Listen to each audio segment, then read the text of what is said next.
요한계시록 19장 11절입니다. 또 내가 하늘이 열린 것을 보니 보라, 백마와 탄자가 있으니 그 이름은 충신과 진실이라. 그가 공의로 심판하며 싸우더라. 그 눈이 불꽃 같고 그 머리에 많은 면류관이 있고 또 이름 쓴 것이 하나가 있으니 자기밖에 아는 자가 없고 또 그가 피 뿌린 옷을 입었는데 그 이름은 하나님의 말씀이라 칭하더라.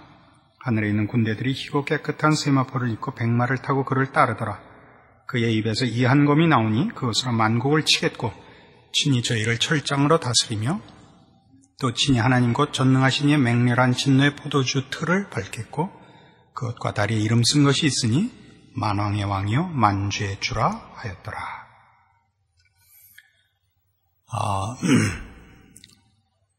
우리 남성 성가대가 첫 성령을 하는 걸 제가 지난 몇 달을 가사가 뭔가 주의 있게 들어서 오늘이야 다 그 가사를 이해했습니다. 고요한 이 시간, 복잡함 뒤로 하고 마음 다해, 맞아? 마음 다해 찬양, 경배, 아멘. 그 밤잠을 못 잤어요. 이게 뭔가 가서 물어보기는 서로 창피하고 오늘 드디어 그 가사의 은혜를 받았습니다. 이렇게 연휴로 명절의 연휴를 지내는 동안에도 우리 남성 성가대가 이렇게 나와서 봉사하시고 열심을 내주셔서 고맙다는 얘기를 이렇게 삥삥 꽈서 했으니까 이해해 주시기 바랍니다. 이 마지막 예수님의 재림 모습, 마지막 심판의 모습 속에 예수 그리스도의 모습을 이렇게 묘사하고 있습니다. 12절에 보는 바와 같이 그 눈이 불꽃 같고 그 머리에 많은 면류관이 있고 또 이름 쓴 것이 있는데 자기밖에 모르고 피 뿌린 옷을 입었고 그 이름은 하나님의 말씀이라. 이렇게 5번에 걸친 이 재림 예수, 마지막 심판을 위하여 이 땅에 오시는 예수님의 모습을 묘사하고 있습니다. 눈이 불꽃 같다는 것은 모든 비밀을 관통하시고 그래서 그의 심판을 속일 수 없다라는 뜻이죠. 이것은 우리 요한계시록 시작할 때도 이렇게 예수님의 모습에 등장했었습니다. 1장 10절 보시면 계시록 1장 10절 주의 날에 내가 성령에 감동하여 내 뒤에서 나는 나팔소리 같은 큰 음성을 들으니 가로되 너 보는 것을 책에 써서 에베소, 서모나, 호가모, 두아디라, 사대, 빌라델비아, 라오디게아 7교회 보내라 하시기로 몸을 돌이켜 나더러 말한 음성을 알아보려고 하여 돌이킬 때 7 금 촛대를 보았는데 촛대 사이에 인자 같은 이가 발에 끌리는 옷을 입고 가슴에 금띠를 띠고 그 머리와 털의 희가 흰 양털 같고 눈 같으며 그의 눈은 불꽃 같고 그의 발은 풀무에 단련한 빛난 주석 같고 그의 음성은 많은 물소리와 같은 그런 묘사로 예수 그리스도를 묘사하고 있습니다. 그는 거기 7 촛대 사이에 7 금촛대 사이에 다니시고 있습니다. 이 촛대는 뒤에 나오는 바와 같이 20절 내 본 것은 내 오른손에 7별의 비밀과 7 금촛대라. 7별은 7교회의 사자요 7 촛대는 7 교회니라 라고 했습니다. 그러니까 교회 사이에 계신, 즉 교회 안에 계신 예수 그리스도를 말하며 그가 불꽃 같은 눈을 갖고 계셔서 7 교회에 보낸 편지의 내용들이 무엇이었던가요? 성도들의 신앙의 잘못을 지적하고 원수들의 공격을 드러내고 경계하시며 또 성도들의 믿음을 격려하셨던 그 예수 그리스도, 그 관통하시는 불꽃 같은 눈을 갖고 계심을 이미 7 교회에 보낸 편지에서 우리가 보았었습니다. 그러니까 그의 심판은 말하자면 아무도 속일 수가 없습니다. 그리고 그 불꽃 같은 눈으로 말하자면 그의 교회를 지키시며 그의 몸된 교회의 승리를 위하여 이제 임하고 계십니다. 두 번째 내용은 머리에 많은 면류관이 있다 하는 것입니다. 이 면류관은 12장, 13장에 등장하는 사단과 짐승의 면류관과 비교됩니다. 12장 3절, 하늘에 또 다른 이적이 보이니 보라, 한 큰 붉은 용이 있어 머리가 7개 뿔이 열이라. 그 여러 머리에 7 면류관이 있었죠. 이 용은 사단입니다.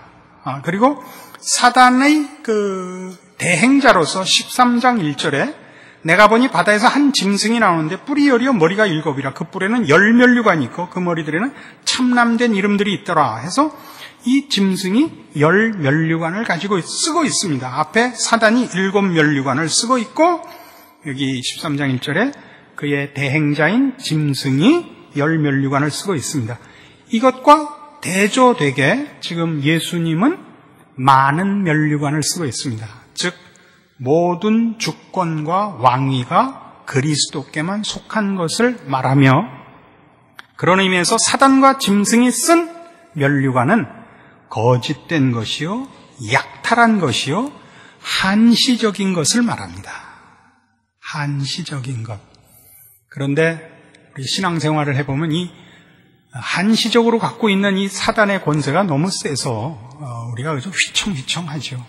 이 계시록을 기록한 가장 큰 이유입니다. 그것은 거짓된 것입니다. 훔쳐간 것입니다. 속이는 왕권입니다. 진실된 것이 아닙니다.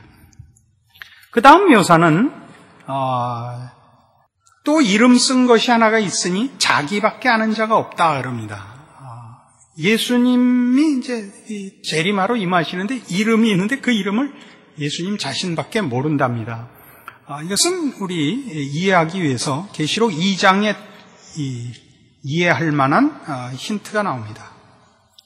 2장 17절 버가모 교회에 보낸 편지에 보면 끝에 이렇게 되어 있습니다. 2장 17절 귀 있는 자는 성령이 교회들에게 하시는 말씀을 들을지어다. 이기는 그에게는 내가 감추었던 만나를 주고 또 흰돌을 줄 터인데 그 돌 위에 새 이름을 기록한 것이 있나니 받는 자밖에는 그 이름을 알 사람이 없느니라. 이게 무슨 말일까요? 받는 자밖에는 그 이름을 알 사람이 없다. 너무 엄청나게 변해서 딴 사람은 몰라볼 거라는 거죠.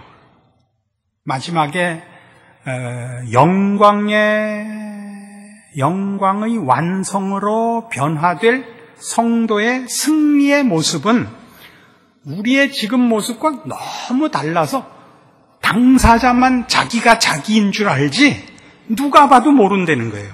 그 누가 봐도를 이해하기 어려우면 그 누가에다가 여러분이 가장 아닐 것 같은 사람을 넣으세요. 그 벌레도 그렇게 변해서 배추벌레가 나비가 되는 정도는 아시죠? 그 둘이 우리가 연결이 안 되듯이 당사자밖에는 자기의 변화를 모른다고요. 그럼 예수님에게서 이 말은 뭘까요? 예수 그리스도의 인격과 속성과 존귀하심은 너무 깊고 무궁해서 우리 모두가 그를 다 이해하고 다 납득할 수가 없다고요. 무엇에 대해서? 그의 심판, 그가 우리에게 허락한 구원과 그 구원의 완성과 그 은혜와 허락하신 구원에 대하여 우리는 도저히 이해할 수 없다는 것입니다. 그러니까 얼마나 굉장한 것일까 그런 생각이 듭니다. 그게 말하자면 예수님의 이 재림 사건에 대한 묘사거든요.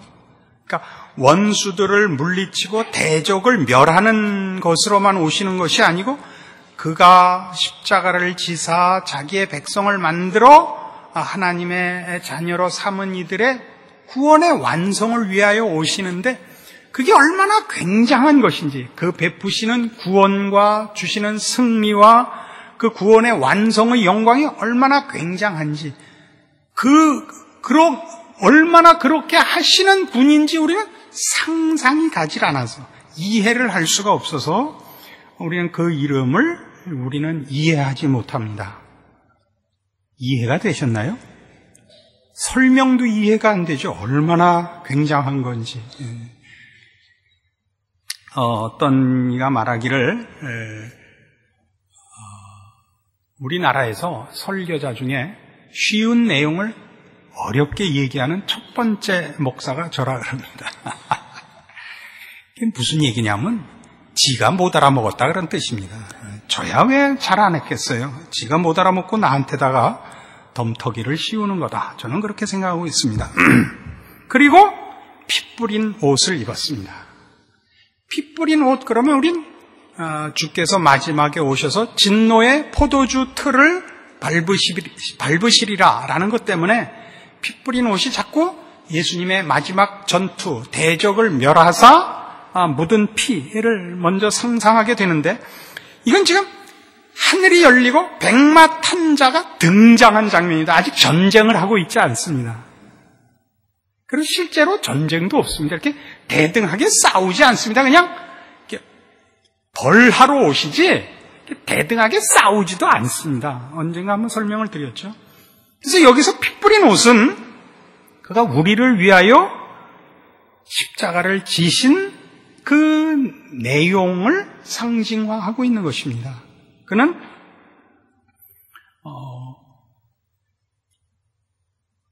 이 백마 타고 등장하신 이가 우리를 구원하시고 우리를 하나님의 자녀 삼게 십자가를 지신 그분이다 하는 얘기지 그 외에 그 이상은 여기다 붙이면 안 됩니다.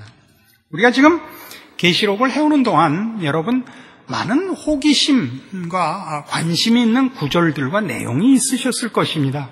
그럼 모든 것에 대하여 제가 언급을 안 하고 성경이 의도하는 가장 근본적이고 또 그 본문이 지시하는 정확한 내용으로만 인도해 왔습니다. 그것이 전부 뭐였죠? 전 성경과 이렇게 연결이 되고 조화를 이룬다는 것을 확인했습니다. 여기에는 우리의 호기심을 자극하거나 마지막 때에 일어날 어떤 순서들이 여기에 말하자면 의도되어 있지 않다고 했습니다.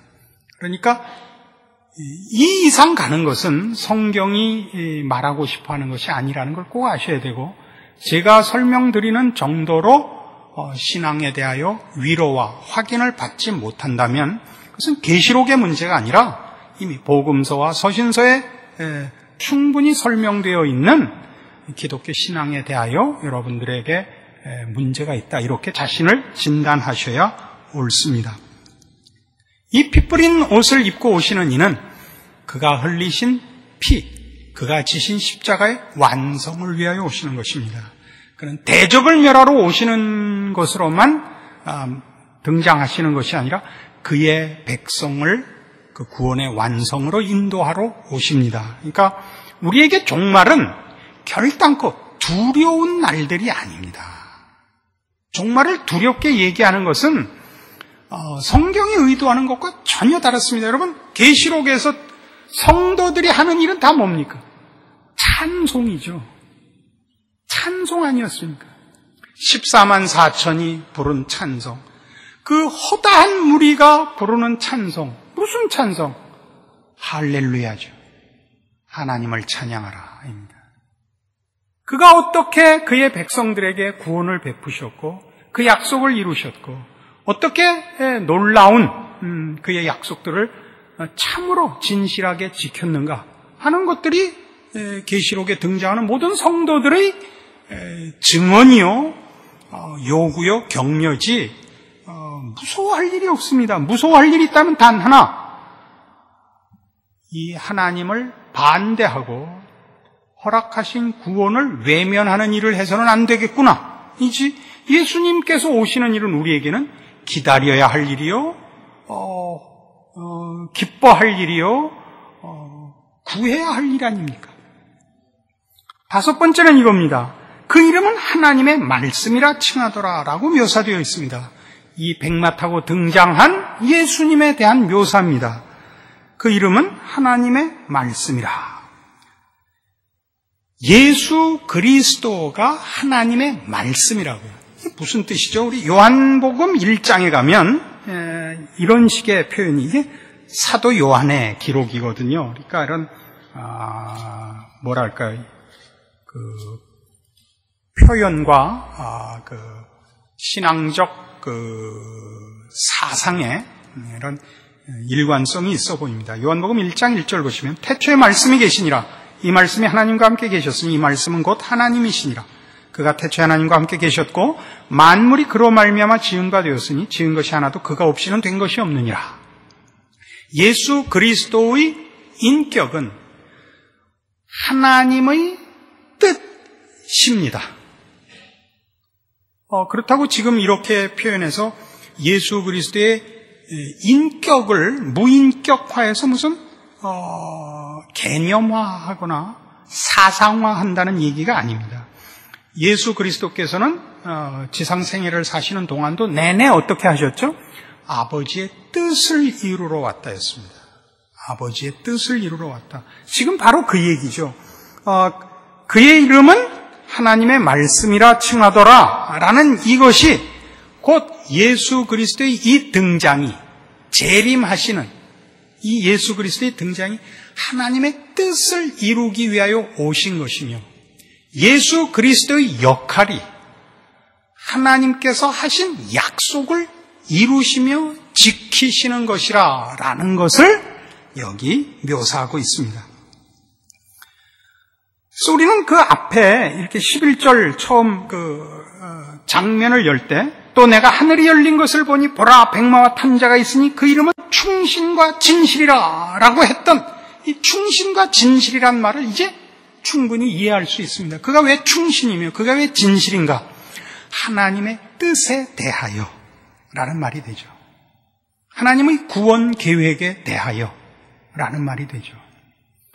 우리는 이 예수 그리스도의 이 마지막 재림의 장면에 지금 대한 묘사를 봄으로써 무엇을 확인할 수 있느냐 하면 과연 역사는 또는 개개인의 운명은 시작부터 하나님으로 말미암으며 결과도 하나님으로 말미암는다는 것을 분명하게 봅니다. 그분만이 알파와 오메가입니다. 그럼 우리가 지금 이런 장면으로 인하여 확인받는 건 뭐죠? 우리가 올바른 시작을 했다는 사실입니다. 이 예수를 믿고 있고 이 예수를 보낸 하나님을 아버지라 부르고 있다는 그 확인입니다. 그 뜻이 이루어질 것이요, 그 뜻을 반대하는 자들은 다 심판을 받을 것이요, 그런 차원에서 우리에게 시작된 이 일이 우리에게 이루어지는 운명 속에 있다면 우리가 지금 어떻게 살아야 하는가라는 고민할 필요 없고 선택의 필요가 없는 당연한 결론을 얻게 됩니다. 누구에게 준 서신이었죠? 초대교회에 정치적으로, 사회적으로 가장 어려운 환경 속에 살았던 교인들에게 주었던 위로요, 확인입니다. 너희에게 찾아오신 하나님, 너희에게 준 약속의 끝을 봐라 이거죠. 끝을 봐라. 여러분 뭐예요? 크리스마스 되면 옛날에 유명했던 크리스마스에 대한 내용 속에 구두쇠, 왜 제 머릿속엔 단어가 이렇게 떠오르죠? 지키다리스 이렇게 떠오르죠? 누구죠? 스크루지. 이게 진짜 때문에 그래요. 우리 아버님이 늘 드시던 심장약이 있어요. 지키다리스는. 스크루지. 맞지? 스크루지를 천사가 와서 어떻게 하죠? 그를 데리고 가서 장래 일어날 일을 보여주죠. 그래서 어떻게 돼요? 회개하죠. 왜 계시록을 기록했다? 나중에 어떻게 되나 봐라가 아니라 하나님만이 역사와 모든 존재에 운명을 쥐고 계신다. 그가 너희에게 시작한 것이 무엇인지를 봐라 라고 해서 어떻게 하자고요? 지금을 이기게 하려고 이것을 주었습니다. 여러분이 지금 자신을 돌아볼 때 어떻게 생각하셔야 됩니까? 너무나 다행이다. 참 나는 복된 길에 들어섰구나. 여기까지 잘 왔구나. 제 앞으로 얼마 남지 않은 우리의 여생을 신자답게 완성하고 충성하여, 앞에 7교회 보낸 편지 계속적으로 나왔잖아요. 귀 있는 자는 성령이 교회들에게 하시는 말씀을 들을지어다. 네가 죽도록 충성하라. 그리하면 내가 생명의 면류관을 네게 주리라. 그 얘기의 결국을 보는 것입니다. 그리하여 우리 앞에 수많은 유혹과 시험과 위협에 지지 않아야 되죠. 그건 다 뭐였죠? 이 많은 면류관을 쓴 우리 진실하신 왕 되신 우리 하나님과 구별되는 약탈한, 속이는 면류관을 쓰고 지금 우리를 위협하고 속이고 미혹하는 이 세상에 지지 말아야겠다, 이겁니다. 동화책에도 나와요. 그 양들을 이렇게 와서 문 열어달라 그럴 때 열어주지 마라. 발 넣어봐라 그래라. 늑대가 와서 두들기니까 발을 넣어보세요. 아유, 우리 엄마는 발이 이렇게 시커멓지 않아요. 그래서 어떻게 했죠? 밀가루 묻혀서 넣어서 문 열어줘서 잡아먹히는 그런 동화 보셨나요? 기독교인들의 최고의 약점은 교양 과목이 약하다는 것입니다. 여러분들이 지금 무엇을 어떻게 살아야 하는지, 당장 이 말씀들이 오늘과 또 내일을 살아야 하는 여러분의 현실에서의 판단 기준이 됩니다. 무엇을 놓고 무엇을 잡아야 하는지, 내가 잡은 것을 어떻게 지켜야 하는지, 어떻게요? 죽도록 충성하라로 지키셔야 됩니다. 그리하여 하나님의 이 구원과 베푸신 복과 은혜를 입는 그 영광된 자리에 기쁨으로 찬송하며 서는 우리가 되도록 하나님께서 이 말씀을 허락하신 줄 아는 신앙상의 큰 격려가 되는 말씀이기를 바랍니다. 기도하십시다. 하나님 아버지, 은혜를 감사합니다. 하나님께서 우리를 찾아오셨고 하나님의 하나님 되심을 우리에게 알리셨습니다. 하나님만이 우리를 만드셨고 거룩해 하셨고 복 주셨고 진리와 거룩과 의와 생명으로 인도하시는 우리 아버지십니다. 세상의 헛된 것으로 인하여 우리 하나님을 외면하는 일 없도록 우리 하나님 지금도 우리에게 가르치시며 경계하시며 격려하십니다. 아버지의 말씀을 참으로 마음 깊이 알아듣고 우리의 힘을 다하여 주를 사랑하며 높이며 순종하며 인내하여 우리를 향한 하나님의 사랑의 승리를 완성하는 자리까지 인내하며 충성하며 승리하는 자로 살도록 오늘의 말씀으로 우리를 묶으시고 이제부터 사는 나날을 하나님의 사람으로 싸워 이기는 저희들 되게 하시옵소서. 예수님 이름으로 기도합니다. 아멘.